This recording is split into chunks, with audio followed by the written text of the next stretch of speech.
सिर्फ 33 किलोमीटर के पानी का रास्ता और पूरी दुनिया उस पे डिपेंड करती है। वर्ल्ड वॉर शुरू होने के लिए हमेशा सिर्फ बॉम्ब्स की जरूरत नहीं होती, कभी कभी सिर्फ एक शिपिंग लेन ही काफी होती है। एक ऐसी जगह जहां से दुनिया का 20% ऑयल गुजरता है और जहां इस वक्त ईरान और यूएसए दोनों फेस टू फेस खड़े हैं। So welcome to the battlefield called strait of Hormuz.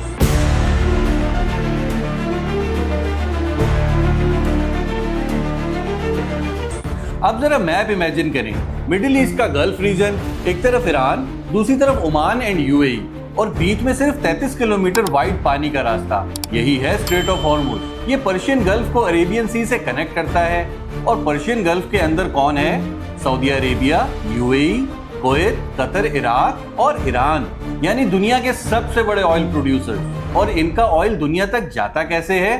सिर्फ एक ही गेट से, और वो है स्ट्रेट ऑफ हॉर्मुज। अब ये गेट दुनिया के लिए आखिर इतना इंपॉर्टेंट क्यों है? दरअसल यहाँ से गुजरता है दुनिया का 20% ऑयल, ह्यूज शेयर एलएनजी का, यानी गैस शिपमेंट्स का।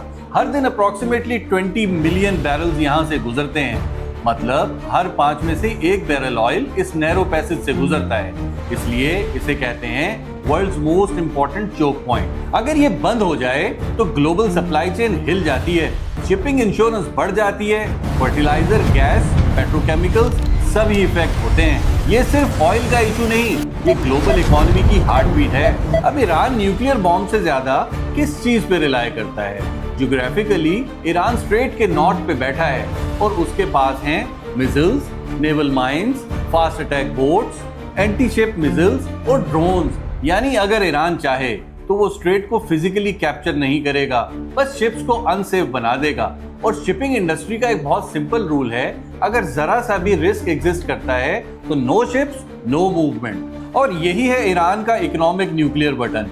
एक्सपर्ट्स कहते हैं स्ट्रेट ऑफ हॉर्मुज ईरान के लिए न्यूक्लियर डेटरेंट कार्ड है। और ईरान इसे कैसे कंट्रोल कर सकता है? ईरान को इसे पूरी तरह ब्लॉक करने की जरूरत ही नहीं, सिर्फ यही स्टेप्स काफी हैं। सी माइंस को ड्रॉप कर देना, एक माइन भी मिल जाए शिपिंग रुक जाती है। दूसरा, एंटी शिप मिसाइल्स को कोस्टलाइन से लॉन्च करना। इंश्योरेंस कंपनीज पैनिक में आ सकती हैं और इंश्योरेंस प्रीमियम 50% तक बढ़ सकते हैं। उसके बाद ईरान कुछ शिप्स अलाउ करेगा, कुछ को रोकेगा। ग्लोबल मार्केट्स को सिर्फ एक चीज चाहिए होती है, अनसर्टिनिटी, और प्राइसेस शूट अप। अगर ये स्ट्रेट बंद हो जाए तो दुनिया पे इसका इम्पैक्ट क्या होगा? इमेजिन करें, एक दिन के ब्लॉकेट का मतलब है ग्लोबल ऑयल मार्केट का शॉक में आ जाना। और एक्सपर्ट्स वार्न करते हैं कि ऑयल $120 पर बैरल तक जा सकता है। ग्लोबल रिसेशन रिस्क बढ़ सकता है और शिपिंग कॉस्ट एक्सप्लोड हो सकती हैं। और सबसे ज्यादा इम्पैक्ट एशिया में इंडिया, चाइना और जापान को होगा, जबकि यूरोप की गैस इंपोर्ट्स भी आउट ऑफ कंट्रोल हो जाएंगी। और पाकिस्तान में भी fuel crisis huge impact create कर सकता है, जैसा कि बाय एयर और बाय रोड ट्रैवलिंग और ट्रांसपोर्टेशन सब महंगी होगी। फूड महंगा होगा क्योंकि फर्टिलाइजर गैस से बनता है और गैस गल्फ से आती है। दरअसल सभी आपस में इंटरकनेक्टेड हैं।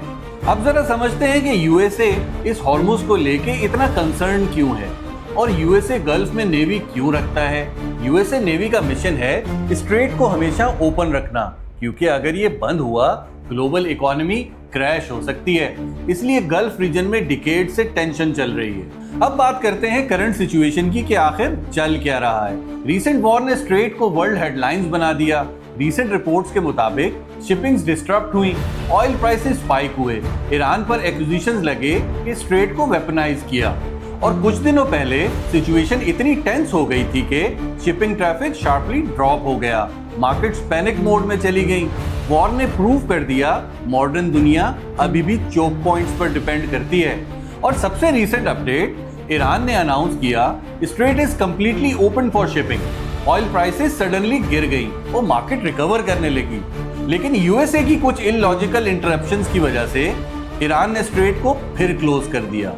यानी स्ट्रेट कभी ओपन और कभी क्लोज, लेकिन फियर अभी जिंदा है। और जब तक फियर जिंदा रहता है मार्केट कभी स्टेबल नहीं होती।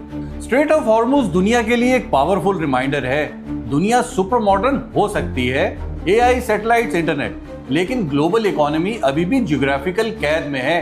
सिर्फ 33 किलोमीटर के पानी का रास्ता और पूरी दुनिया उस पे डिपेंड करती है। और जब तक ईरान और यूएसए का कॉन्फ्लिक्ट रहेगा, ये गेट हमेशा दुनिया का सबसे डेंजरस स्विच बना रहेगा।